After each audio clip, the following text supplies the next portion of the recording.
پہلے یہ بات تو میں واضح کر دوں اور یہ بات کو میں آپ کے سامنے کلیئر کر دوں، وہ یہ ہے کہ امت مسلمہ پہ ایسے حالات کوئی نئے نہیں ہیں، یہ ہر دور میں رہے، یاد رکھیے۔ ایک آدمی بیماری میں مبتلا ہے جو کہ اللہ کا عذاب ہے، اور ایک آدمی بیماری میں مبتلا، وہ بھی بیمار ہے لیکن وہ اللہ کی آزمائش ہے۔ اب سوال یہ کہ آپ فرق کیسے کریں گے کہ یہ بیماری آزمائش ہے اور یہ بیماری عذاب ہے؟ تو قومیں جب قوموں کی ضرورت بن جاتی ہے تو یاد رکھیے وہ ان کے پیچھے لگ جاتے ہیں، کیونکہ وہ ان کو خیر دیتی ہے دنیا میں، اور جب قومیں اپنے مقام کو بھول جاتی ہے اور دنیا کچھ دے نہیں پاتی تو لوگ ان کو سرکانا چاہتے ہیں، ہٹانا چاہتے ہیں۔ اللہ نے آپ کو سب سے پرائم ٹائم اپنے لائف میں پہنچائے ہوئے جوانی۔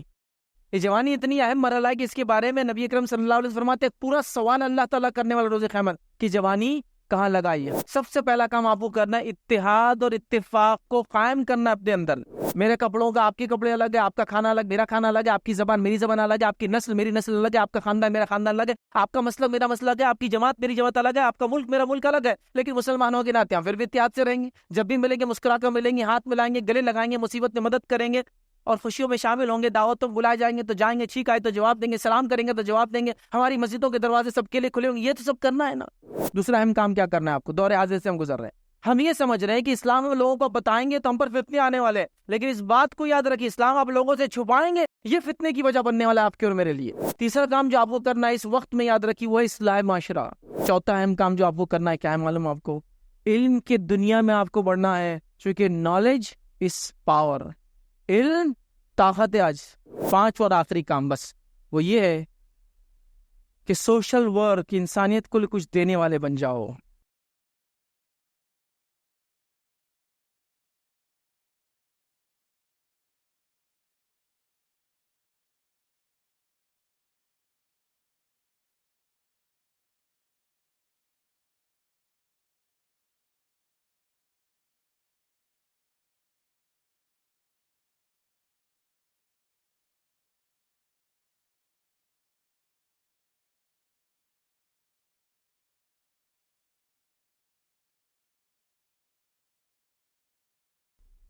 بسم اللہ الرحمن الرحیم، الحمد للہ رب العالمین، والصلاة والسلام علی رسولہ الکریم وعلی آلہ واصحابہ اجمعین۔ رب اشرح لی صدری ویسر لی امری واحلل عقدۃ من لسانی یفقہوا قولی۔ وقال عز وجل فی القرآن المجید اعوذ باللہ من الشیطان الرجیم بسم اللہ الرحمن الرحیم والعصر ان الانسان لفی خسر الا الذین آمنوا وعملوا الصالحات وتواصوا بالحق وتواصوا بالصبر۔ اما بعد، تمام تعریفیں اس اللہ عز و جل کے لیے لائق و زیبا ہے جو تمام جہانوں کا بنانے والا اور اسے پالنے والا ہے، اور درود و سلام اس کے آخری نبی محمد صلی اللہ علیہ وسلم پر۔ الحمدللہ ہم تمام یہاں اس جمعہ کے لیے جمع ہوئے۔ خطبہ جمعہ سے پہلے جو ایک بیان کا یہاں نظم ہے اس میں مجھے موقع دیا گیا کہ میں چند باتیں آپ کے سامنے رکھنے کی جو ہے کوشش کروں، اور عمومی طور سے جو بتایا گیا کہ اس مسجد میں حالات حاضرہ پر خطبے ہوتے ہیں، جو حالات چل رہے ہیں، جن حالات سے مسلمان دو چار ہیں، قوم و ملت کو جو مشکل پریشانی ہے، ملک اور وطن کے اندر جو حالات چل رہے ہیں، اس کے تعلق سے کچھ نہ کچھ باتیں رکھی جاتی ہیں۔ اسی پس منظر میں میں بھی چند باتیں آج آپ کے سامنے رکھوں گا، لیکن میری جو بات ہوں گی، تقریر کا اصل موضوع ہوگا کہ وہ کیا کام ہے جو ہم کو کرنا ہوگا ان حالات میں، جن حالات اور جس دور سے ہم لوگ گزر رہے ہیں۔ یاد رکھیے، پہلے یہ بات تو میں واضح کر دوں اور یہ بات کو میں آپ کے سامنے کلیئر کر دوں، وہ یہ ہے کہ امت مسلمہ پہ ایسے حالات کوئی نئے نہیں ہیں، یہ ہر دور میں رہے۔ یاد رکھیے، نبی اکرم صلی اللہ علیہ وسلم کا زمانہ لے لیجئے، وہ دور آپ دیکھیں گے وہاں مسلمانوں کو تکلیفیں ہیں مشرکین مکہ کی طرف سے۔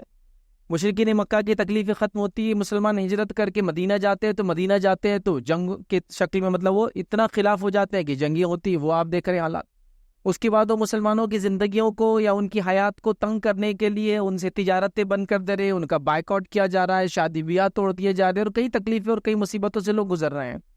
تو امت مسلمہ ایسا کبھی نہیں ہوا کہ ایسے حالات سے دو چار نہیں ہوئی۔ یاد رکھیں، ہم تاریخ کو جانتے ہیں، تاریخ کو ہم نے پڑھا ہے، ہسٹری کو ہم جانتے ہیں، آپ سب نے کچھ نہ کچھ سنا ہوگا، اگر پڑھا نہ بھی ہوگا۔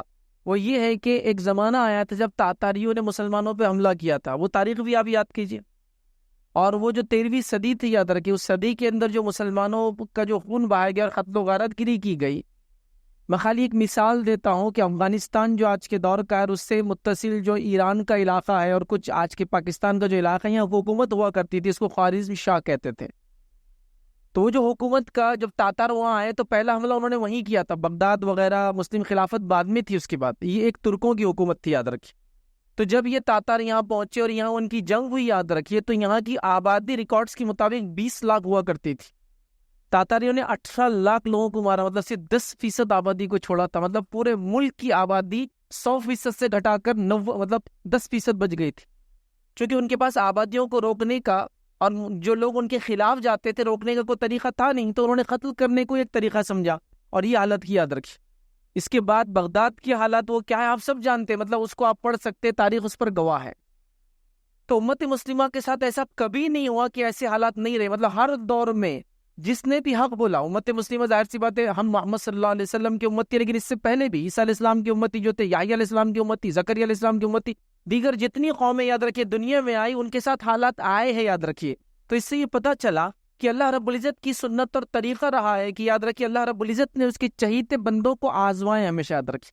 تو یہ میرے اور آپ کی آزمائش ہوتی ہے، یاد رکھیے، لیکن ان آزمائشوں میں کیا کرنا ہے یہ جاننا بھی ہم کو بے حد ضروری ہے، یاد رکھیے۔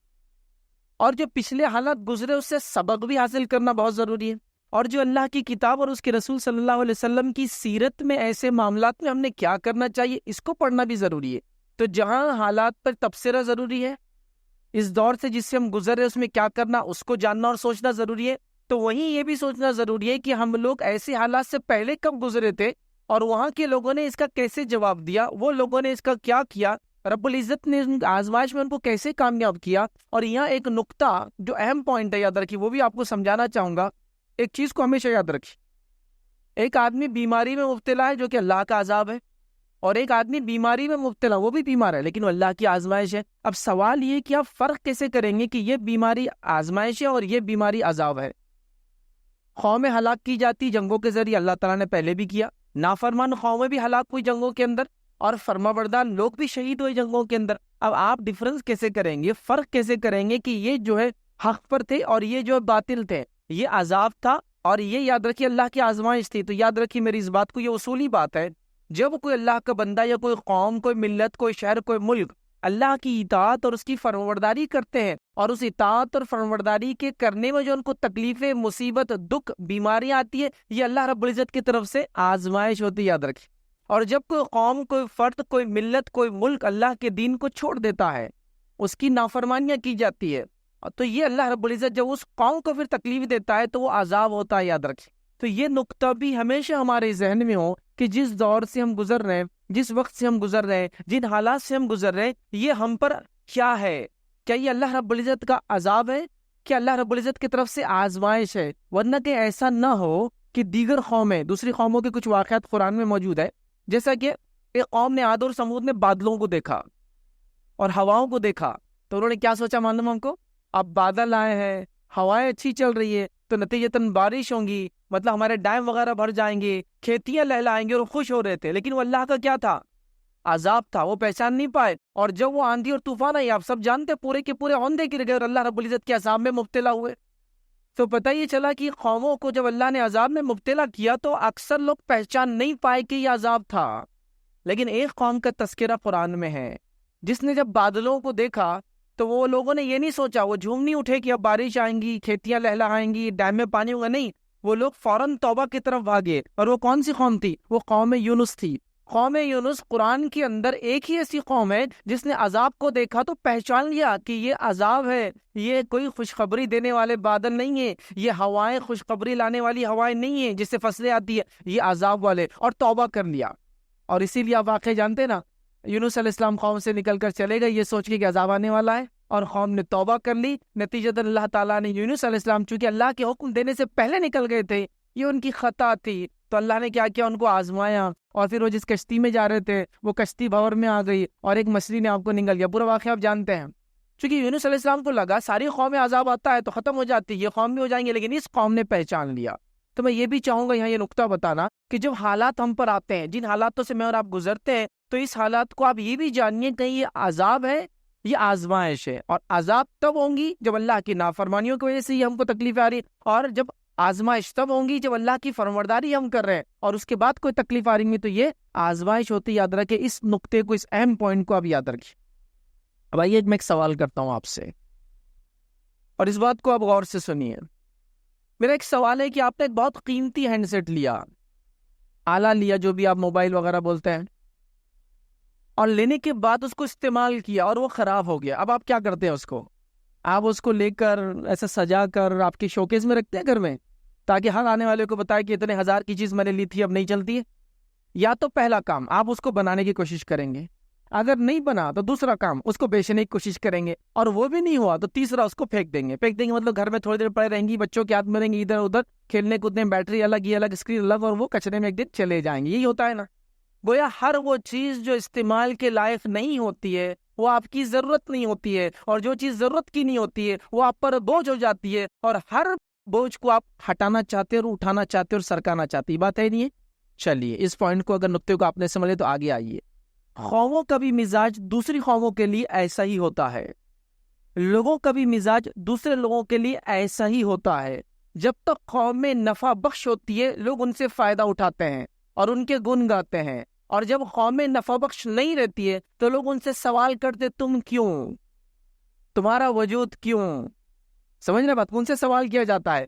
تو قومیں جب قوموں کی ضرورت بن جاتی ہے تو یاد رکھیے وہ ان کے پیچھے لگ جاتے ہیں، کیونکہ وہ ان کو خیر دیتی ہے دنیا میں. اور جب قومیں اپنے مقام کو بھول جاتی ہے اور دنیا کچھ دے نہیں پاتی تو لوگ ان کو سرکانا چاہتے ہیں، ہٹانا چاہتے ہیں، ریپلیس کرنا چاہتے ہیں، بدلنا چاہتے ہیں. یہ بات بالکل عام ہے. یاد رکھیے جیسا آپ گھر میں استعمال کی چیز کو ویسے انسان قوموں کے ساتھ کرتا ہے. صحابہ کا دور لے لیجئے، تابعین کا دور لے لیجئے، تبع تابعین کا دور لے لیجئے، سلف صالحین، مطلب یہ امت کے سب سے پہلے نیک لوگ جو گزرے ان کا دور لیجئے. یہ انسانیت کے لیے نفع بخش لوگ تھے، اتنے نفع بخش تھے کہ لوگ ان کے تعلق سے تصور کرتے تھے کاش یہ ہم پر راجہ حکومتیں کریں. یہ نان مسلم، غیر مسلم قوموں کی بات کر رہا ہوں. وہ تصور کرتے تھے، امیدیں لگائے بیٹھتے تھے کاش ہم مسلمانوں کے زیر حکومت پلے، ان کے انڈر میں رہ چکے. ان کے پاس طریقہ یہ ہے کہ بادشاہ کا مذہب اور رعایا کا مذہب الگ ہو سکتا ہے. دنیا کا اصول پہلے یہ تھا اسلام کے آنے سے پہلے کہ بادشاہ کا جو مذہب ہوتا تھا وہی رعایا کا ہوتا تھا. اگر رعایا میں سے کوئی ایک آدمی بھی الگ مذہب کو اختیار کرتا تو اس کو قتل کر دیا جاتا تھا. اسلام نے لوگوں کو چھوٹ دی اور کھلی آزادی دی. اسلام نے لوگوں کو اسلام کی دعوت دی پہلے، لیکن دعوت کے بعد کھلی آزادی دی. جس مذہب پہ وہ چلنا چاہے مسلمانوں کے ماتحت وہ چل سکتے اور رہ سکتے. یاد رکھیے یہی نتیجہ تھا کہ قومیں انتظار کرتی تھی کہ مسلمانوں کا عدل سب سے زبردست، مسلمانوں کا انصاف سب سے زبردست، مسلمانوں کی کھیتی باڑی کا سسٹم سب سے زبردست، مسلمانوں کی ٹیکنالوجی سب سے زبردست، تو لہٰذا کیوں نہ یہ ہم پر آ کر حکومت کرے. وہ انتظار کرتی تھی. بلکہ تاریخ میں یہ روایتیں موجود ہے کہ قوموں نے اپنے بادشاہوں کے خلاف بغاوت کی. حالانکہ قوم کا اور بادشاہ کا مذہب ایک تھا، لیکن مسلمانوں کے خاطر انہوں نے اپنے بادشاہوں سے بغاوت کی، چونکہ وہ چاہتے تھے عدل اور انصاف کے تحت ان کی زندگیاں رہے. وہ جہاں بھی رہے سکون اور اطمینان سے جی. ہر کوئی چاہتا ہے درج.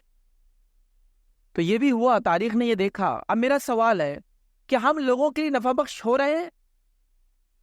ہمارے حالات دیکھیے. ہم کو اللہ رب العزت نے جو زندگی کے شکل میں وقت دیا، کہاں ہم اس کو گنوا رہے ہیں؟ ایک قوم اور ملت ہونے کے ناطے کیا ہماری کارکردگی بتائیے.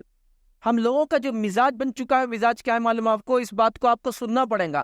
ہمارا مزاج ہی ہم کھانا چاہتے ہیں اچھا، ہم پینا چاہتے ہیں اچھا، ہم سونا چاہتے ہیں اچھے سے، ہم گھومنا پھرنا چاہتے ہیں اچھے سے، اور ہم منمانی زندگی گزارنا چاہتے ہیں. ہم کچھ بھی وہ کرنا نہیں چاہتے جو دین ہم سے ہمارے امید کرتا ہے، ڈیمانڈ کرتا ہے، حکم دیتا ہے، ہم پر فریضہ عائد کرتا ہے. آپ اندازہ لگائیے، دوسری چیزوں کو تو آپ چھوڑ دیجئے، یہاں جو چیز فرض ہے نماز وہی غائب ہے. یاد رکھیے. تو دین جو ہم سے چاہتا ہے ہم اسی ہر چیز کو چھوڑ رہے ہیں. یاد رکھیے جب فرائض کا یہ حال ہے تو نوافل کا کیا لوں گا؟ آپ دیکھیے نوجوانوں، دیکھیے میری بات جو اکثر لوگ سن رہے ہیں، میں چہروں کو دیکھ رہا ہوں. بہت کم لوگ ہیں جن کے داڑھی اور سر میں سفید بال ہے جو میری باتوں کو آج سن رہے ہیں. بہت کم لوگ ہیں، ہے نا؟ تو آپ سب نوجوان ہیں. اللہ رب العزت نے آپ کو زندگی کا سب سے اچھا مرحلہ دیا ہے. لیکن بیسک سوال ہے، کیا صرف اپنے حق کے لیے ہم صرف لڑتے رہیں گے؟ کیا ہو رہا تو اس کے احتجاج میں جوابی کارروائی کرتے رہیں گے کہ ہم بھی کچھ اپنے طرف سے قدم پہ اٹھائیں گے؟ کہ یہ ہماری پہل ہے اس کام کے لیے، اور یہ ہمارا جواب ہے ان کی فلاں چیز کے لیے۔ اگر کوئی یہ کہتا ہے کہ تم سب سے بدترین، سب سے جاہل، سب سے ان پڑھ، سب سے گوار، سب سے برے لوگ ہو، تو ہماری جوابی کارروائی یہ نہیں ہوگی کہ اس سے بری کوئی حرکت ہم کر کے بتائیں گے۔ ہماری جوابی کارروائی ہوگی کہ ہم وہ لوگ ہیں جو سب سے زیادہ پڑھتے ہیں، سب سے زیادہ سمجھدار ہے، سب سے زیادہ انسانیت کی نفع بخش ہے، یہ ہمارا جواب ہوگا۔ یہ جواب ایک دن میں تو دیا نہیں جا سکتا۔ میری ایک تقریر، آپ کی ایک تقریر ہے، کسی مخرر کے بولنے سے تو نہیں ہوتا۔ ایک منصوبہ بنا کے قوم کو ایسا 10 سے 15 سال جانا پڑے گا آگے، تو 15 سال بعد قوم دوسری قوموں کو پتہ چلے گا یہ قوم نے واقع میں کچھ کیا۔ مساجد کے تعلق سے اگر خالی ایک آپ کو ایک سمجھانے کے لیے بات کہوں، 1992 سے پہلے کی مساجد اور تحریکوں کی حال دیکھیے، اور 1992 کے بعد مساجد اور تحریکوں کی حال دیکھیے، کچھ نہ کچھ اضافہ ہوا۔ لوگوں کو مسجد کی اہمیت پتہ چلی جب ایک مسجد ہاتھ سے گئی، لوگوں نے پھر مسجد کی اہمیت کو جان کے تحریکوں سے جڑے، کام شروع کیا، نظم بنایا، منصوبوں کے تحت کام کیا، آگے بڑھے، ہے نا۔ کچھ نہ کچھ یہ جواب تھا کہ ایک مسجد اگر جاتی ہے تو ہم کئی مساجد کو آباد کرنے والے بنیں گے۔ اب بیسک کوشچن ہے، سوال ہے، لوگ ہم پر آج پھر سوال کریں، تم سب سے جاہل قوم، تم عورتوں پہ ظلم کرنے والے لوگ، تم سب سے ظالم اور جابر، جانوروں کو تک نہیں چھوڑتے کھا جاتے، تم وہ قوم ہے جو جہاں بھی بستے وہاں گندگی رہتی ہے، تم وہ قوم ہے جہاں تم رہتے وہاں ترقی، مطلب وہ ملک ترقی نہیں کر سکتا، ہر ملک میں دیکھو تمہارا یہ حال ہے، جھگڑا فتنہ اور فسادی کرتے ہو تم پورے دنیا میں۔ یہ ان کا ہمارے سے سوال ہے۔ ہمارا جواب کیا ہوگا؟ ہم جمعے کے خطبے میں بولیں گے نہیں ہم ایسے نہیں ہیں، ہم سب سے زیادہ امن والے لوگ ہیں، سب سے زیادہ صاف ستھرے لوگ ہیں، ہم سب سے زیادہ پڑھنے والے لوگ ہیں، ہمارے پاس اللہ کی کتاب ہے۔ یہ بولنے سے نہیں ہونے والا ہے نا، ان کو عمل سے دیکھیں گے، وہ ہمارے چلتے پھرتے وہ دیکھ کر سمجھیں کہ ہاں یہ قوم ایسی ہے۔ دیکھیے میں آپ سے سوال کرتا ہوں، کسی قوم کے بارے میں آپ کیسے پتہ لگاتے ہیں یہ اچھے یا برے ہیں؟ ان کے اعمال دیکھ کے نا، مطلب کسی کو آپ دیکھتے تو ظاہر سے دیکھ کے بولتے ہیں یہ اچھے لوگ دکھ رہے ہیں۔ کیسے؟ آپ ٹرین میں سفر کر رہے تھے، ایک صاحب سامنے تھے، نان مسلم تھے، انہوں نے اپنا ڈبہ نکالا، آپ کو پیش کیا، آپ نے کھایا اور آپ نے بولا ماشاءاللہ دیکھو یہ قوم کتنی اچھی ہے۔ جو بھی قوم سے ہوتا، جو بھی مذہب سے تعلق رکھتا، آپ کسی جگہ سفر کر رہے تھے، آپ نے کسی نان مسلم کی مدد کر دی، وہ بولیں گا میں ایک مسلمان سے ملا تھا، بڑے اچھے ہوتے ہیں، حالانکہ اکثر خراب ہوتے ہیں، نیوز وغیرہ تو یہ بتاتی ہے اکثر خراب، لیکن میں تو ایک اچھے سے ملا تھا، میرا پڑوسی تو ایک اچھا ہے۔ تو کیا ہم ویسی ذمہ داری اٹھا رہے کہ صرف ہم یہ بولنے کے لیے ریڈی ہے کہ نہیں ہم پہ یہ ظلم ہو رہا؟ نہیں، ہم کو کچھ نہ کچھ قدم اٹھانا پڑے گا۔ تو پہلا میرا آپ لوگوں سے اپیل ہے، نوجوانوں سے اپیل ہے، اللہ نے آپ کو سب سے پرائم ٹائم اپنے لائف میں پہنچائے ہوئے جوانی۔ یہ جوانی اتنی اہم مرحلہ ہے کہ اس کے بارے میں نبی اکرم صلی اللہ علیہ وسلم فرماتے ہیں پورا سوال اللہ تعالیٰ کرنے والا روز قیامت کی جوانی کہاں لگائی۔ حالانکہ اس سے پہلے ایک سوال ہونے والا زندگی کہاں لگائی، لیکن ایک دوسرا سوال ہے جوانی کہاں لگائی۔ تو پتہ چلا جوانی زندگی کا بہت اہم مرحلہ ہے، اس لیے پورا ایک سوال اللہ رب العزت اس بندے سے پوچھنے والا ہے۔ اور حدیث کے الفاظ ہے بندے کے قدم اللہ کے سامنے جم جائیں گے جب تک 4 سوالات، ایک روایت 5 سوالات کے الفاظ ہے، وہ جواب نہ دے دے، اور یہ اللہ خود اس سے کرے گا، پرسنل 1 to 1 ہو رہا ہے۔ تو یہ سوال کے جواب میں زندگی کہاں لگائی، پہلا سوال۔ دوسرا سوال جوانی کہاں لگائی، سمجھ رہا؟ مال کہاں سے کمایا، مال کہاں خرچ کیا، علم کتنا حاصل کیا اور کتنا عمل کیا۔ یہ 5 ہے، ایک روایت میں 4 ہے، چاروں میں الفاظ ہی ہے، زندگی کہاں لگائی، جوانی کہاں لگائی، مال کہاں سے کمایا، کہاں خرچ کیا، اور علم کتنا حاصل کیا اور کتنا اس پہ عمل کیا۔ تو جوانی کہاں لگائی ایک پورا سوال ہے۔ وقت کی اہمیت پتہ چلی، آپ کی عمر کی اہمیت پتہ چلی آپ کو، جوانی کی، نوجوانی کی اہمیت بڑی اہم ہے، یاد رکھیں۔ دوسرا، اللہ رب العزت کے پاس اس کے فرشتے جب بندے کی موت کے وقت آتے ہیں تو وہ بھی کچھ گزارش کرتا ہے اللہ سے۔ وہ گزارش یہ ہوتی ہے کہ اللہ مجھے دنیا میں واپس جانے کی مہلت دی جائے۔ اللہ فرماتا ہے قرآن میں سورہ مومنون سورہ نمبر 23 آیت نمبر 99 اور 100 99 اور 100 میں اللہ فرماتا ہے حتی اذا جاء احدهم الموت قال رب ارجعون۔ جب کسی کی موت کا وقت قریب آتا ہے تو جو فرشتے اس کو لینے آتے ہیں ان سے کہتا ہے اے فرشتوں اللہ سے گزارش کرو مجھے دنیا میں واپس لوٹنے کا موقع دیا جائے، لعلی اعمل صالحا فیما ترکت، تاکہ دنیا میں جو نیکیاں جو کرنا چاہیے تھے جو میں چھوڑ آیا ہوں میں کر لوں۔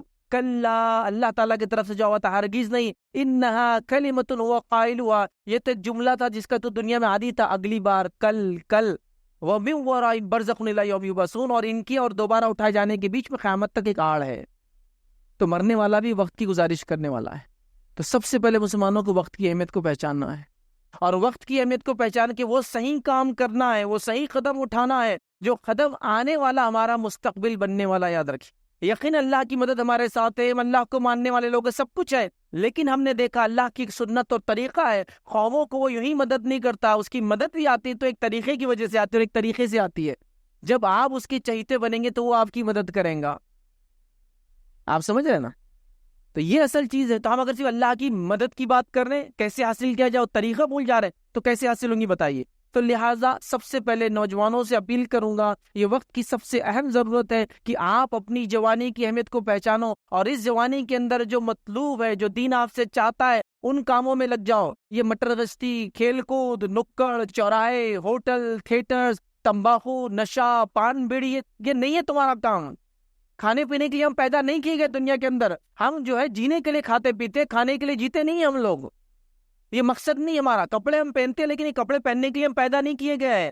ہم لوگ شادی بیاہ کرتے، دنیا میں زندگی گزارتے، اٹھتے بیٹھتے ہیں، ہم اس کے لیے پیدا نہیں کیے گئے، ہم اللہ کی عبادت کے لیے پیدا کیے گئے۔ تو وہ کرو نا، وہ اصل چیز ہے۔ اور جس عمر سے آپ گزر رہے، جوانی، یہ سب سے اہم فیز ہے لائف کا، زندگی کا، اس کا فائدہ اٹھاؤ۔ سب سے پہلا کام یہ کرو، وقت کی اہمیت کو پہچانو۔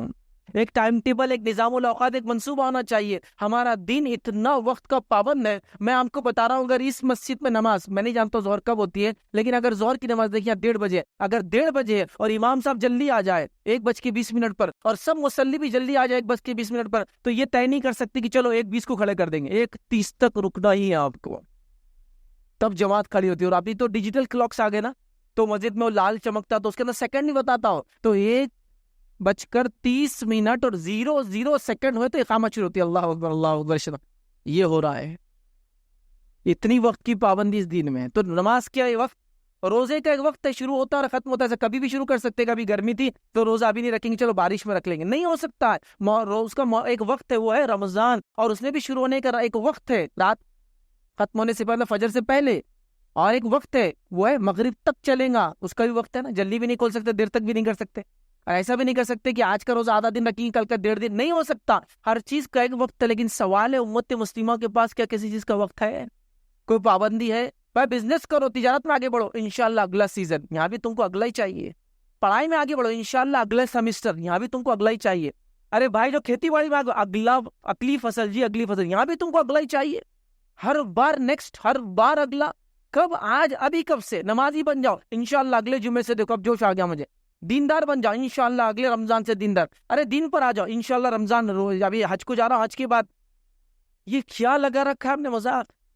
ہم کو آج سے، ابھی سے یہ حالات سے دیکھ رہے ہیں، ہم گزر رہے ہیں، یہ حالات اور بد سے بدتر ہو جائیں گے۔ میں نے شروع میں کہہ دیا، یہ عذاب ہے، یہ آزمائش ہے، یہ آپ کو اپنے اعمال سے اندازہ لگانا ہے، یہ حالات بد سے بدتر ہونے والے۔ سوال یہ آپ کی اور میری تیاری کیا ہے؟ نوجوان، آپ نے کیا پلان کیا اپنی زندگی کو، اور کیا پلان کرتے اپنے بچوں کے بارے میں؟ قومیں دیکھیے، ہم لوگ بہت دور کی سوچنے والے لوگ ہیں، معلوم آپ کو، ہم جنت کے بارے میں سوچتے ہیں یہاں کر رہے کر دنیا کے اندر، ہم جہنم سے ڈرتے ہیں یہاں، تو جب ہم اتنے دور کا سوچتے ہیں تو اس دنیا کے اندر بھی دور کا کیوں نہیں سوچتے ہو؟ اگلا منصوبہ، اگلا پلان، اگلا بزنس کیا ہے؟ اگر آپ کا ایک بزنس اور تجارت تھی، ماشاءاللہ بہت اچھی بات ہے آپ نے کی، لیکن آپ نے کسی اور کو کھڑا کیا اس تجارت میں؟ نہیں، تم اکیلے ہی چلا رہے ہو صرف۔ کیوں نہیں تم نے اپنے اطراف میں سے لوگ پیدا کر دی جو تجارت کے اندر آگے بڑھے، تاکہ قوم اور ملت، زکوٰۃ و صدقہ بھی تو زیادہ نکلیں گا جتنا کمائیں گی زیادہ؟ نہیں سوچا آپ نے کبھی؟ 50 سال گزر گئے آپ کی تجارت میں اور آپ اکیلے ہی آج بھی اس مارکیٹ میں، کیوں نہیں آپ کے دوسرے بھائی اس کے اندر اترے؟ دوسری قوموں کو دیکھو، کن کن کو اپنے رشتہ داروں کو دور دور سے اٹھا کر لاتے، تجارت میں سیٹ کریں۔ ہم نے کچھ نہیں کیا، نہ تعلیم کے فن میں کچھ کیا، نہ تجارت کے فن میں کچھ کیا، نہ مالیات، اقتصادیہ جس کو بولتے ہیں، اکنامی میں کچھ کیا، نہ فائنانس میں کچھ کیا۔ ہمارے پاس سود حرام ہے نا، حرام ہے نہیں ہے، حرام ہے، ہر کسی کے نزدیک سود حرام ہے، لیکن سوال یہ ہے میرا آپ کا، سود کے خلاف کیا کام کیا آپ نے؟ کون سا ایسا آپ نے سسٹم کھڑا کیا جو بتائے کہ نہیں یہ سودی نظام ہے تو یہ غیر سودی نظام کے فائدے ہیں؟ تو نوجوانوں، یہ سب کے لیے تب ہوں گا نا جب تم سوچو گے، تم ہوش میں آؤ گے، تم اپنی غفلت سے نکلو گے، تم وہ سوتی ہوئی نیند سے جاگو گے، اور تمہاری بڑی اہمیت ہے۔ کتنی اہمیت ہے کہ اللہ رب العزت نے ہر جمعہ، غور سے سنو نوجوانوں تمہاری اہمیت کیا ہے، اللہ رب العزت نے ہر جمعہ تمہارے بارے میں ایک واقعہ پڑھنے کا ہم کو حکم دیا اپنے نبی کے ذریعے، کہ کہا کہ ہر جمعہ سورہ کہف پڑھو، اور سورہ کہف کا پہلا واقعہ کس کا ہے؟ وہ چند نوجوان تھے جو اپنے رب پر ایمان لائے تھے، اور وقت کی بادشاہ نے ظلم کیا تو اپنے آپ کو بچانے غار میں چلے گئے، اسی سے اس کا نام سورہ کہف پڑا۔ غار کو بولتے کہف عربی کے اندر، کیف جس کو بولتے ہیں۔ تو تمہارا ایک واقعہ، نوجوانوں کا ایک واقعہ، تو اللہ رب العزت نے اپنے نبی کے ذریعے ہم کو ریپیٹ کرو، ہر جمعہ پڑھو۔ اور اس کی فضیلت کیا معلوم؟ اس کی پہلی 10 آیتوں کی، اس کی پہلی 10 آیتوں کی فضیلت یہ، جو اس کو پڑھیں گا دجال کے فتنے سے بچا رہیں گا۔ کیا بات ہے، کیا واقعہ ہے، کیا نصیحت ہے اس کے اندر حاصل نہیں ہو رہی ہے؟ کہ نوجوانوں کا ایک جماعت تھی جو ایمان لائی تھی اپنے رب پر، تو کیوں بھول گیا نوجوان اپنی اہمیت کو؟ میں چاہوں گا اپنی غیرت کو جگاؤ، اپنی جوانی کا فائدہ اٹھاؤ، وہ مشن اور جس کام کے لیے اللہ نے تم کو پیدا کیا اس کام کو لے کر آگے بڑھو۔ اب کرنا کیا ہے؟ تو پہلا کام میں آپ سے گزارش کروں گا جو کرنا ہے نوجوانوں، اس دور میں جس دور سے میں اور آپ گزارے، ویسے ہر دور کے لیے چیزیں ہیں لیکن یہاں اور زیادہ اہم ہے، سب سے پہلا کام آپ کو کرنا ہے اتحاد اور اتفاق کو قائم کرنا اپنے اندر۔ آپ کسی جماعت، کسی مسلک، کسی علاقے، کسی گروہ سے آپ تعلق رکھ سکتے ہو، وہ الگ بات ہے، لیکن آپ اگر کلمہ پڑھتے ہیں اور ایک مسلمان ہے تو اتفاق اور اتحاد پہ آنا پڑے گا مجھے اور آپ۔ باوجود اس کے کہ ہم میں اختلاف ہوگا، وہ ہوگا۔ اور اتحاد کس کو بولتے ہیں؟ آپ کو کیا لگتا ہے اتحاد کا مطلب یہ کہ سب ایک جیسے ہو جائے؟ نہیں، اتحاد کا معنی ہوتا ہے اپنے اختلافات کو بازو رکھتے ہوئے جن پوائنٹس میں ہم آ جاتے ہیں، کٹ ہوتے ہیں، وہ اتحاد ہے۔ یاد رکھیں، میرے کپڑوں کا آپ کے کپڑے الگ ہے، آپ کا کھانا الگ میرا کھانا الگ ہے، آپ کی زبان میری زبان الگ ہے، آپ کی نسل میری نسل الگ ہے، آپ کا خاندان میرا خاندان الگ ہے، آپ کا مسلک میرا مسلک ہے، آپ کی جماعت میری جماعت الگ ہے، آپ کا ملک میرا ملک الگ ہے، لیکن مسلمانوں کے ناطے ہم پھر بھی اتحاد سے رہیں گے۔ جب بھی ملیں گے مسکرا کر ملیں گے، ہاتھ ملائیں گے، گلے لگائیں گے، مصیبت میں مدد کریں گے اور خوشیوں میں شامل ہوں گے، دعوتوں بلائے جائیں گے تو جائیں گے، چھینک آئے تو جواب دیں گے، سلام کریں گے تو جواب دیں گے، ہماری مسجدوں کے دروازے سب کے لیے کھلے ہوں گے۔ یہ تو سب کرنا ہے نا۔ تو پہلا کام اتحاد اور اتفاق۔ کیا آپ کی محلے کی مسجد ایسی ہے جس میں ہر کسی کو آنے کی اجازت ہے؟ یہاں تو آج کل یہ بھی دیکھا جا رہا ہے، مسجدوں میں لکھا جاتا ہے یہ مسجد کس کے لیے اور کس کے لیے نہیں ہے۔ سبحان اللہ، اللہ کا گھر تو سب کے لیے کھلا ہونا چاہیے۔ تو یہاں تو ہمارا دین یہ کرا ہے، مشرکین کو لا کر وہاں باندھا جاتا، ان کے انصاف ہوتے، لوگ آ کر اب کیا نہیں ہو رہا تھا، تو ہماری مسجدیں تنگ کیسے تھے؟ نوجوانوں کا کام ہے پہلا کام کر اتحاد اور اتفاق کو قائم کرو اپنے اندر، اپنے علاقے میں، اپنی مساجد میں، اپنے ایریاز میں، اور جہاں بھی آپ کام کرتے ہیں پہلی چیز اتحاد ہے۔ یاد رکھ، اس لیے کہ توحید سمجھتے نا، اللہ کو ایک ماننا جو سب سے امپورٹنٹ چیز ہے، اسی لیے تو میں اور آپ مسلمان۔ توحید کے بعد سب سے اہم چیز کیا معلوم آپ کو؟ دین اسلام میں اتحاد ہے۔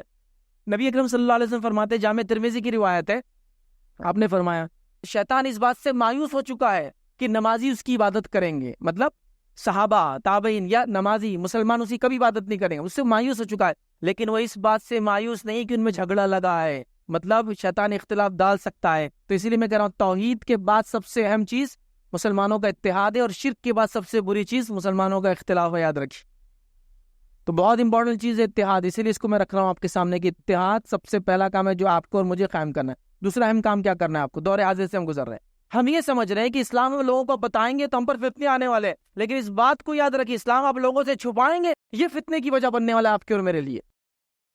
وہ الٹی سوچ مت رکھیے آپ کہ میں اپنی داڑھی کو ختم کر دوں گا تو میں پھر لوگ مجھے کچھ نہیں کریں گے، میں اپنی شخصیت کو بدل لوں گا تو کوئی کچھ نہیں کریں گے، میں اپنے نام بھی بدل کے کامن نیم رکھ لوں گا ایسے جس سے پہچانا نہ جائے کہ میرا دین دھرم مذہب کیا، اس سے فرق نہیں پڑنے والا۔ یاد رکھیے، اس سے فرق نہیں پڑنے والا، ایک مسلمان کو تو نہیں پڑتا ہے، آپ چاہے جو بھی کر لیں لوگ آپ کو پہچان لیتے ہیں۔ کیسے؟ مجھے اور ڈیٹیل میں جاننے کی ضرورت نہیں، آپ بہت باعقل لوگ ہیں۔ لوگ چہرے سے نہیں پہچانے گئے تو پینٹ اتار کے پہچانے گئے، پہچانے تو گئے، تم بچتے نہیں ہو، تم سمجھ رہے ہو بات؟ تو بچتے نہیں ہو، تو یہ سب کرنے کی ضرورت نہیں ہے۔ میں نہیں کروں گا آپ کو یلغار کرنا کسی خلاف، نہیں، آپ کو وہ کام کرنا جو آپ کے رب نے دیا، وہ ہے آپ ایک دائی قوم ہے، آپ وہ لوگ ہیں جو لوگوں کو رب کا پیغام پہنچانے کے لیے چنے گئے ہیں۔ اپنا منصب جو اپنے پوزیشن کا جو ہے کام کر دیجئے، وہ جس سے جہاں ملوں جب ملوں بات کروں بتاؤں۔ اور آج تو دعوت کی کیا بات کروں میں، آج تو مسکنسپشن اتنے کی کلیریفیکیشن کی ضرورت ہے، وضاحتوں کی ضرورت ہے، اسلام ایسا ہے اور ایسا نہیں ہے۔ تو دوسرا کام کرنا ہے آپ کو اپنے منصب کو پہچان کر جو پیغام آپ کے پاس ہے نا وہ پہنچانا ہے لوگوں تک، اور وہ پیغام ہے اللہ کی کتاب کی شکل میں، وہ پیغام ہے نبی اکرم صلی اللہ علیہ وسلم کی احادیث کی شکل میں، وہ پیغام ہے آپ کے پاس جو ہے جو پوری شریعت کی شکل میں ہمارے پاس ایک جو سرمایہ ہے نا، جو ہمارے پاس موجود، جو چیز ہماری کمائی اصل وہ موجود ہے، وہ انسانیت تک دینا، یہ اسلام ہے، یہ قرآن ہے، یہ سنت ہے اور یہ شریعت ہے۔ سمجھ رہے بات؟ تو یہ ہم کو پہنچانا ہے، اس سے ڈریے مت، یہ نہ پہنچانا ہمارے لیے باعث سے عذاب ہوتا ہے، اس کا پہنچانے سے ہمارے لیے خیر ہوتا ہے اللہ کی طرف سے۔ یاد رکھیے، آزمائش آتی پھر عذاب نہیں آتا ہے، اس کو نہ پہنچانا عذاب آنے کا وجہ بنتی ہے، اور اس کو پہنچانا آزمائش آتی ہے، اور پھر وہ آزمائش سے گزرنا صبر کے ساتھ وہ اللہ تعالیٰ ہی دیتا ہے۔ پہلی توفیق بھی اللہ کی طرف سے پہنچانے کی، دوسری توفیق بھی صبر کی اللہ کی طرف سے ہوتی ہے۔ تو یہ دوسرا اہم کام ہے جو آپ کو کرنا ہے۔ تیسرا کام کیا کرنا ہے؟ تیسرا کام جو آپ کو کرنا ہے اس وقت میں، یاد رکھیے، وہ ہے اصلاح معاشرہ۔ اپنے سماج میں پائے جانے والے بگاڑ کو نکالنے کی آپ کو کوشش کرنا ہے۔ ابھی تو قوم ہوش میں نہیں ہے، تو باقی ساری چیزیں کب ہوں گی سمجھ میں نہیں آتا ہے۔ کسی کو نیند کی غفلت ہے تو کسی کو نشے کی غفلت ہے، کیا بولوں میں، اب قوم ہوش میں ہی نہیں ہے نا۔ جب تک آنکھ کھلی سو گئے تو بولے اب اٹھیں گے تو دیکھا جائے گا، ان کو کوئی پتہ نہیں عشاء کب ہوتی ہے اور فجر کب ہوتی ہے۔ تو ایک وہ حالت ہے کہ سونے میں غفلت ہے، اور دوسری وہ حالت ہے کہ دنیا میں کیا چل رہا ہے اسے بے غفلتی ہے. تیسری وہ حالت ہے کہ دنیا سے پریشان ہو کے اپنے آپ کو نشوں میں ڈال کے غفلت پہ اتار دے رہا ہے. چوتھی وہ حالت ہے کہ مجھے جاننا ہی مسلمانوں کی حالت کیا چل رہی ہے, مجھے دیکھنا ہی نہیں ادھر. چوتھی غفلت ہے. ہر قسم کی غفلت ہم پہ تاری ہے, ہر قسم کا نشہ بولیے اس کو, ہے نہیں. ہر آدمی ایک عجیب زندگی گزار رہا ہے, جس زندگی کے اندر اس کو یہ فکر نہیں کہ 5 وقت کی آج نماز ہوئی نہیں ہوئی, یہ فکر ہے کہ 2 GB ڈیٹا آج خرچ کرنا ہے کسی بھی حال میں. شام ہونے تک اگر وہ خرچ نہ ہو تو اس کو صدقہ کرنا ہے, کم از کم ہاٹ اسپاٹ دے کے کہ چلو استعمال کرو, سب یوز کرو. یہ سوچ نہیں ہو رہی کہ زندگی کا ایک دن آج جا رہا ہے. اس دن 5 وقت کی نمازیں مجھ پر فرض تھی, تلاوت قرآن مجھ پر تھی ذمہ داری, اچھائی کا حکم دینا میری ذمہ داری تھی, برائی سے روکنا میری ذمہ داری تھی, اس کے علاوہ حلال روزی کمانا میری ذمہ داری تھی, علم حاصل کرنا میری ذمہ داری تھی, قوم اور ملت اور امت اور انسان تو کچھ دینا میری ذمہ. وہ سب چھوڑ کر آپ کہاں لگی ہوئے, کس غفلت میں آپ؟ یہ ہو رہا ہی نہیں ہو رہا ہے. رات گئے تک آپ اس میں لگے, دن میں اس میں لگی, آپ برباد کرے تو ہوش میں آؤ سب سے پہلے. یہ سماج میں کیا کیا بگاڑ نہیں ہو رہا ہے, اس کے لیے کیا منصوبہ ہے آپ لوگوں کا بتاؤ. یہ بولا جا رہا ہے نوجوان بگڑ جا رہے ہیں, تو سوال یہ نوجوانوں تم کیوں نہیں اس کے لیے اٹھ رہے ہو؟ جب نوجوانوں میں بگاڑے تو نوجوان اس کے لیے کام کے لیے اٹھیں گے. میرے ایسا آدمی بزرگ لوگ تو بولیں گے بھائی, لیکن نوجوان خود اس کے لیے اٹھیں گے کہ یہ کام کو نہیں کرنا ہے, یہ کام غلط ہے. تو تیسرا کام آپ کو جو کرنا ہے وہ ہے اصلاح معاشرہ. نشوں سے, یہ غفلت سے نکلو, معاشرے کی اصلاح کے لیے نکلو. اور یاد رکھو ایک اصولی بات, جو قومیں سورج کو جگاتی ہے وہ دنیا میں کچھ کر پاتی, یاد رکھو. اور جس قوموں کو سورج جگاتا ہے, مطلب تم جب اٹھتے ہو جب سورج چڑھ جاتا ہے اور اس کی تپش کی وجہ سے تم کو اٹھنا پڑتا ہے کہ دن بہت ہو گیا اٹھو, تو پھر یہ قومیں کچھ نہیں کر پاتی. یاد رکھو, یہ اصولی بات. ہر قوم کو دیکھ لو, میں مسلمان خاص نہیں, ہر قوم جو صبح اٹھتی ہے, خاص طور سے تہجد کا وقت جو ہوتا ہے, وہ قوم دنیا میں تجارت میں, مال میں, اولاد میں کامیاب ہے. وہ چاہے مسلمانوں میں سے وہ لوگ جو صبح اٹھنے کی عادی ہے, جن کے بزنس رات میں شروع ہوتے تہجد سے, دیکھو کیسی برکت ہے ان کے بچوں میں, ان کے پیسوں میں. اور وہ قوم ہے جو اس کی عادی ہے, وہاں پر دیکھیے نان مسلم کا صبح اٹھ کر جب فجر کو ہم جاتے تو وہاں وہ توال ہوا لپیٹ, نہا کر توال لپیٹ کے اخبار پڑھتے رہتا ہے یا رنگولی ڈالتی ان کی عورتیں. اب دن ہو گیا ان کا چالو, اور میرا اور آپ کا دن کب ہو رہا ہے؟ وہ سورج اٹھاتا ہے ہم کو آگے کی اٹھنا ہے, تم کو نہیں چلیں گا. یہ اصلاح معاشرہ کے لیے کھڑے ہونا پڑے گا. آپ چوتھا اہم کام جو آپ کو کرنا ہے, اپنی بات کے خاتمے کی طرف جا رہا ہوں میں, چوتھا اہم کام جو آپ کو کرنا ہے کیا ہے معلوم آپ کو؟ علم کے دنیا میں آپ کو بڑھنا ہے, چونکہ نالج از پاور. علم طاقت ہے. آج آپ تلوار تو بندوقیں, یہ نہیں ہے طاقت. اصل طاقت یہ عقل کی ہوتی ہے. نبی اکرم صلی اللہ علیہ وسلم دنیا میں آئے, کون سا ہتھیار ساتھ لائے آپ؟ اللہ نے کون سے ہتھیار کی ٹیکنالوجی آپ کو دی نازل کر کے کہ اس کو ایسا بتانا ہے؟ صحابہ کے پاس کون سا نیا ہتھیار تھا جو زمانے موجود نہیں تھا, جو انہوں نے قوموں پہ حکومت کی؟ نہیں, ان کے پاس علم تھا. اور اللہ کے رسول کا معجزہ قرآن تھا, جو کتاب ہے, کتاب نالج. یہ چیز کس چیز کی طرف اشارہ کر رہی ہے؟ نالج, علم طاقت ہے, یہ اصل طاقت ہے. یاد رکھیے, قوموں نے قوموں پر کبھی بھی حکومت طاقت کی بنیاد پہ نہیں کی. یاد رکھیے, جس نے بھی طاقت کی بنیاد پہ کی, لوگوں نے ان کو طاقت سے ہٹا دیا. سمجھ رہے بات؟ لیکن قومیں جب علم کی بنیاد پر دوسروں کو دیتی ہے علم, تو لوگ اس کے گرویدہ ہو جاتے, غلام بن جاتے اس کے. کیا آپ نے علم نہیں دیا لوگوں کو؟ کیا آپ دنیا کی ضرورت نہیں بن بیٹھے تھے؟ بیٹھے تھے نا آپ اس ملک کے عزیز میں دیکھ لیجئے, کیوں آپ اس ملک میں بلائے گئے تھے؟ آپ خود تو نہیں آئے تھے اس ملک کے اندر, ہے نا. جو حکمران یہاں آئے مسلمانوں کے, ٹھیک ہے, ہندوستان ایک بڑا ملک تھا اس زمانے میں, وہ بھی اسی کا حصہ ہوا کرتے تھے جہاں سے آ رہے تھے وہ, ٹھیک ہے. تو لہٰذا جب آئے تو لوگ بلا رہے تھے کہ آپ آئیے, چونکہ آپ کے ماتحت, آپ کے عدل, آپ کے انصاف کے تحت ہم جینا چاہتے ہیں. اور آج آپ سے کہا جا رہا ہے کہ آپ یہاں کیوں, آپ کو موقع ملا تھا, گئے کیوں نہیں اب تک اب آپ کیوں رہ رہے ہیں؟ اب بتاؤ آپ یہاں کے آئے کیا نہیں ہے؟ یہاں تمہارے ماں باپ تھے کیا؟ تمہاری پیدائش یہاں کی تھی کیا؟ تمہارے فلاں چیز, یہ آپ سے پوچھا جا رہا ہے. جب قوموں کی ضرورت بن جاتی ہے نا, تو لوگ اس کو الگ نظر سے دیکھتے ہیں. ایجوکیشن, میں مثال دیتا ہوں آپ کو, مثال اگر سمجھ میں آ گئی تو اچھی بات ہے. کرناٹک میں ایک ایشو ہوا تھا, ایشو میں نہیں جاتے ہیں, لیکن اسی ایشو کے دوران, اسی واقعے میں ایک سکھ لڑکی تھی جو اپنے سر کو ڈھانک کے آتی ہے. ان میں بھی ایک گروہ ہوتا ہے جو سر کو ڈھانکتا ہے, مکمل طور سے بالوں کو چھپاتا ہے. اس خاتون نے وہ پہن کر وہ ایک کالج میں چلے گئی. نتیجہ یہ ہوا کہ جیسا وہ حجاب کا ایشو چل رہا تھا, اس کو بھی کہا گیا کہ تم نہیں آؤں گی. وہ فوراً پہنچی اپنے گرودوارا, انہوں نے ان سے کہا, وہ گرودوارا نے امرتسر کو لکھا, امرتسر سے ہوا, وہ فوراً منسٹری کے پاس پہنچ کر لیٹر لکھا کہ فلاں, اور منسٹری سے ایک ریگولیشن آ گیا کہ سکھ لڑکیاں اس سے مستثنا ہیں. یہ کس بنیاد پہ ہوا؟ یہ کس بیسس پہ ہوا؟ چونکہ وہ قوم علم اور پیسے کے معاملے میں ایسی قوم ہے کہ ہندوستان کی سب سے مالدار قوم میں سے ایک ہے. اور کبھی بھی جن چیزوں سے فائدہ اٹھایا جاتا نا, لوگ ان کو نیچے نہیں کر سکتے کبھی. یاد رکھیے, وہ ضرورت ہے ان کی. آپ دیکھیے سارے مسائل کے اندر حجاب عیسائی لڑکیاں بھی کرتی ہے، ان کے لیے ایشو نہیں آیا کبھی، کیونکہ اگر عیسائیوں کے ساتھ یہ عمل کیا جائے گا تو وہ ان کے ایجوکیشنل ادارے بند کر دیں گے، تو یہ قوم اور ملت ہماری سبھی یہ ہے نا ہوا میں لٹک جائیں گے۔ مان سب سے اچھی تعلیم پورے ملک کے اندر عیسائی دیتے ہیں لوگوں کو۔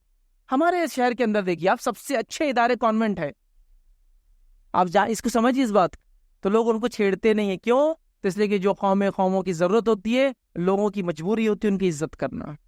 نوجوانوں اٹھو، اپنے مقام کو پہچانو، تعلیم کا میدان تمہارے لیے سب سے اول ہے، اس میدان کے اندر تم کو آگے بڑھنا ہے، تعلیم کے شعبے کو پیچھے نہیں چھوڑنا ہے، یہ بہت اہم شعبہ یاد رکھیے۔ اور پانچواں اور آخری کام بس وہ یہ ہے کہ سوشل ورک، انسانیت کو کچھ دینے والے بن جاؤ۔ یہ مسجد جمیل بیگ یہ اپنے آپ میں ایک رول ماڈل ہے، یاد رکھیں، اس اعتبار سے کہ یہاں سے اتنے کار خیر انسانیت کے لیے ہو رہے ہیں، ہماری ہر مسجد اور ادارہ ایسی ہو جائے، لوگوں کے کھانے کی فکر، لوگوں کے سونے کی فکر، لوگوں کے رہنے کی فکر، ان کی تجارت کی فکر، ان کے کام کاج کی فکر، ان کے بچوں کی بے روی کی فکر ہم کو ہونا چاہیے۔ وہ قوم ہمارے نہیں، ہم ان کی کرنا چاہیے، ہم ان کی ضرورت بن جائے سوشل ورک کے اندر۔ خدمت خلق یہ نبی اکرم صلی اللہ علیہ وسلم کی سنت، خدمت خلق یہ انبیاء کی سنت ہے۔ موسیٰ علیہ السلام ایک فریڈم فائٹر تھے، انہوں نے آزادی دلائی ایک طرح سے، وہ نبی بھی تھے لیکن یہ بھی کام کیا۔ آپ دیکھیے ان کی زندگی، یوسف علیہ السلام کو آپ مثال لے لیجئے، کس طرح سے انہوں نے لوگوں کی مدد کی اپنی قوم کی۔ تو ہر نبی نے سوشل ورک بہت کیا، یاد رکھیے، تو نتیجتاً یاد رکھیے لوگ ان کو آج تک یاد کرتے ہیں۔ نبی اکرم صلی اللہ علیہ وسلم نے بہت کچھ کیا انسانیت کے لیے، لہٰذا سوشل ورک میں آگے بڑھیے، قوموں کے لیے کیا کر سکتے ہو ان کی ضرورت بنو، وہ کر کے وہ تم کو بوجھ نہیں، تم کو دینے والا سمجھے، ان کو لگے کہ یہ اوپر والا ہاتھ ہے، اور کبھی بھی حدیث میں آتا اوپر والا ہاتھ نیچے والے ہاتھ سے خیر ہے، تم ان اوپر والا ہاتھ بنو۔ یہ 5 کام تھے میں نے جو چاہتا تھا اس دور حاضر سے، جو جس حالات سے ہم گزرے کرنا ہے، یہ اگر 5 کام انشاءاللہ ہم ذہن میں رکھیں گے، اس کو کرنے کی کوشش کریں گے، نتیجہ ایک دن میں نہیں آنے والا، میں نے پہلے ہی کہا شروع میں، نتیجے کے لیے ایک 10-20 سال چاہیے۔ تو جیسا بگاڑ آیا نا کئی سالوں میں، اچھائی بھی ویسی ہوتی ہے، دھیرے دھیرے آتی ہے، لیکن شروعات تو کہیں نہ کہیں سے ہو۔ ایک سوچ اور سمجھ لے کہ ہم کم از کم اٹھے تو صحیح کہ کچھ کرنا ہے، ایک بار انشاءاللہ اٹھ جائیں گے، ہم اپنے مقام کو پہچان لیں گے تو کچھ نہ کچھ کر پائیں گے۔ یاد رکھیے بہت سارے نوجوان میری بات کو سن رہے ہیں، سوشل میڈیا یوز کرتے ہیں، وہ سوشل میڈیا کے شیر مت بنو، وہ ٹک ٹاک کے شیر چھوڑ دو، میاں بھائی کے بہت قصے چل رہے ہیں وہاں۔ ریئل میں جس زمین کے اوپر رہ کر کیا کر سکتے ہو نا، ایک چھوٹا سا کام ہی سے ایک گلاس پانی پلانا، وہ تو بھی کر دو، یہ نمونہ ہے تمہارا۔ ہو رہا ہے نا وہ سوشل میڈیا پہ کیا نہیں ہو رہا آج، وہ نہیں ہے تمہاری دنیا، یہ حقیقی دنیا ہے۔ آ جاؤ اتر کے نیچے، اور حقیقی دنیا میں آ کر اپنے رب کو راضی کرنے کے لیے ریڈی ہو جاؤ، اور اپنے نبی کی سنت سے جانو کہ ایسی حالت میں کیا کرنا ہے، اور ہمارا جواب کیا ہوگا ایسی قوموں کو جو ہم سے سوال کرتی ہے، وہ جواب کی تیاری کرو۔ وہ یہ ہے کہ یہ ہمارا طریقہ کار ہے، تم ہم کو مارو گے اور ہم یہ جواب دیں گے اس کے بدلے، اور یہ ہمارے نبی کی سنت ہے، یہ ہمارا دین کا حکم، ہمارا جواب یہ ہوگا۔ تم ہم کو نکالنے کی بات کرو گے، ہم تمہاری خیر خواہی کریں گے، تم ہم کو مارنے کی بات کرو گے، ہم تمہارے بچوں کی خیر خواہی کی بات کریں گے، تم ہمیں جاہل کہو گے، ہم خود علم حاصل کر کے تم کو علم دینے والے بنیں گے، سمجھے آپ؟ تو لہٰذا قوموں کی ضرورت بننا یہ وقت کی ضرورت ہے، ورنہ قومیں اس قوم کو پسند نہیں کرتی جو ان کی ضرورت نہیں بنتی ہے۔ تو بہرحال یہ چند باتیں تھی جو میں نے مناسب سمجھی، آپ تمام کے سامنے رکھوں۔ اللہ رب العزت سے دعا کہ اللہ سبحانہ تعالیٰ ہم تمام کو اس گزرتے ہوئے حالات سے جو ہماری حفاظت کرے، اور اس میں واقع میں امت کو اور ہمیں جو ہے صحیح جو کام ہے اقدام اٹھانے کی توفیق عطا فرمائے۔ جب تک ہمیں زندہ رکھے، اسلام اور ایمان پر زندہ رکھے، خاتمہ ہمارا ایمان پر ہو۔ آخر دعوانا الحمد للہ رب العالمین، سبحان ربک رب العزت عما یصفون، وسلام علی المرسلین، والحمد للہ رب العالمین۔